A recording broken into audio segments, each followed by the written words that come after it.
How to reorder your past purchase on Amazon. Hi everyone, this is Kate here and welcome back to the channel, and on today's video we will learn how we can reorder your past purchase on Amazon. So without further delay, let's get started. For that, open up Amazon application. Make sure that you're signed in with your account. If not, make sure that you're signed in. Once you're here, now you have to head over to orders.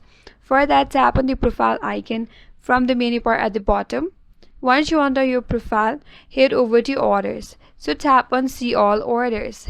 Now, under this order section, you will find all of your past orders for the past 3 months.